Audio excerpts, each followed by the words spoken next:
시편 10편은 거대한 불의 앞에서 하나님을 향한 탄원과 비탄을 담고 있습니다.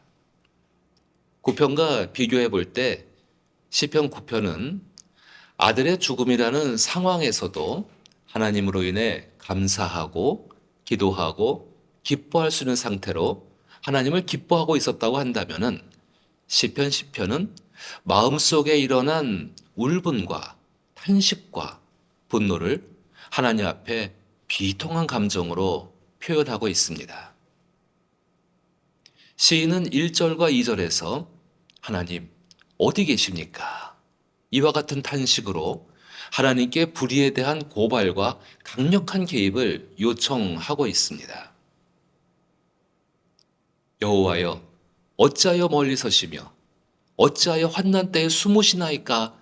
라는 말씀에서 시인은 하나님이 계시지 않는 것처럼 느껴지는 현실로 인해 혼란스러워하고 있습니다. 본문에 나오는 악의 만연한 모습에서 하나님의 무관심, 부재가 더욱 심각하게 느껴지고 더 심각한 것은 신앙인들이 박해와 죽임을 당하는데 하나님께서 숨어 계시는 것 같다는 그 느낌을 받고 있는 것입니다. 3절로부터 11절에서 시인은 악한 자가 하는 일들과 악한 자들의 마음속에 감추어져 있는 그 깊은 것에 있는 것까지 꿰뚫어 보고 있습니다. 특히 4절에서 그의 모든 사상에 하나님이 없다. 이와 같은 표현은 악인들의 생각과 가치관과 철학의 주인은 누구인지 도무지 알 수 없다는 것입니다. 사실 이런 사람들과 함께 살아간다는 것은 지옥입니다. 짐승의 세계에서 존재하는 최소한의 선한 본능조차도 기대할 수 없는 세상이 되어버립니다.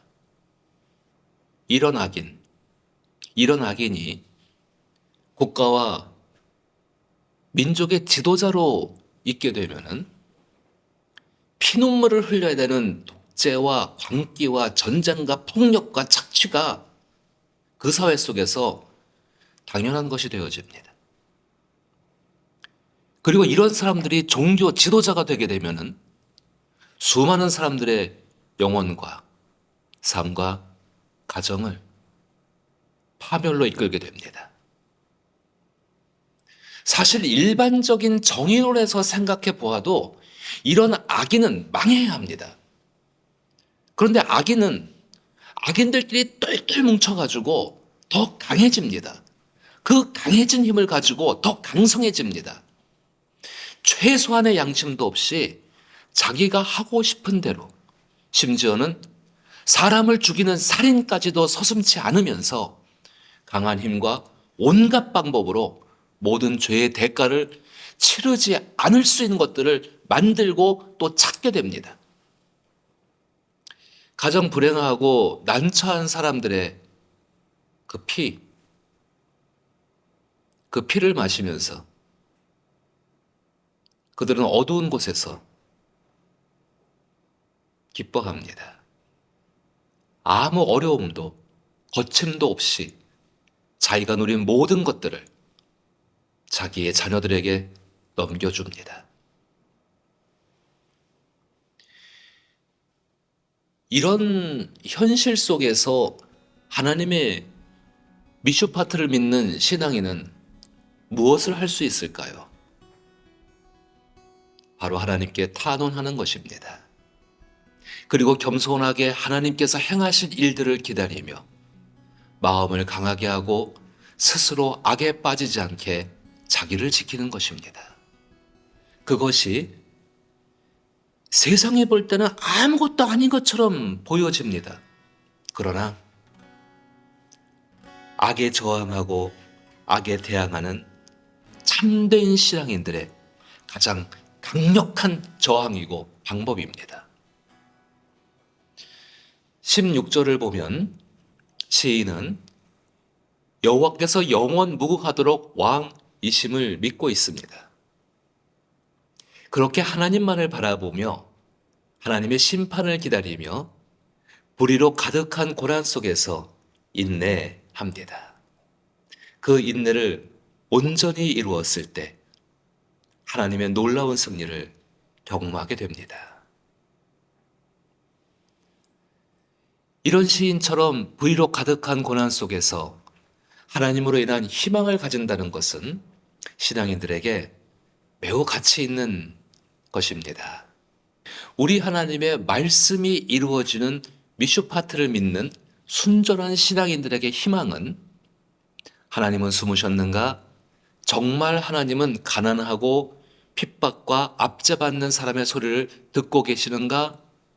만약 듣고 계신다면 하나님은 왜 지금 그 가련한 자들을 돕지 않으신가라는 그 질문에 대해서 성령을 통해 느끼고 믿는 하나님의 존재와 하나님의 속성을 근거로 답을 찾는 것입니다.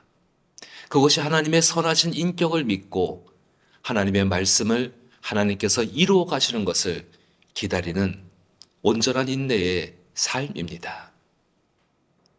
참된 신앙인은 하나님의 부재의 상황, 그 상황처럼 느껴질 때 하나님의 일하심과 하나님과의 친숙한 삶에서 위로를 받으며 그 안에서 소망을 얻습니다. 그렇다면 하나님의 일하심과 친숙함 속에서 위로를 받는다는 것은 무엇이겠습니까? 하나님의 위로, 그 위로는 사실 종교 속에서 얻을 수 있는 것이 아닙니다. 주 예수의 삶을 생각해 보십시오. 주 예수께서 요한복음 5장 17절에서 내 아버지께서 이제까지 일하시니 나도 일한다라고 말씀하셨지만 어떻게 되었습니까? 그 당시대에 하나님을 경외한다고 하는 자들, 종교화된 유대인들 손에 처참하게 죽으셨습니다.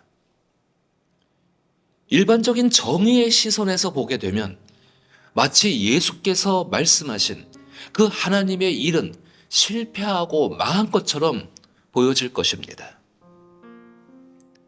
그러나 하나님께서는 악인의 득세함에도 불구하고 오히려 그들을 이용해서 하나님의 영원한 목적을 이루셨습니다.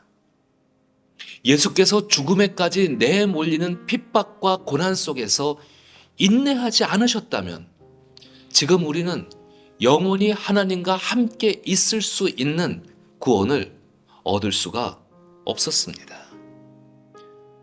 불의한 세상을 만드는 악인은 하나님 밭에 있는 가라지에 불과합니다.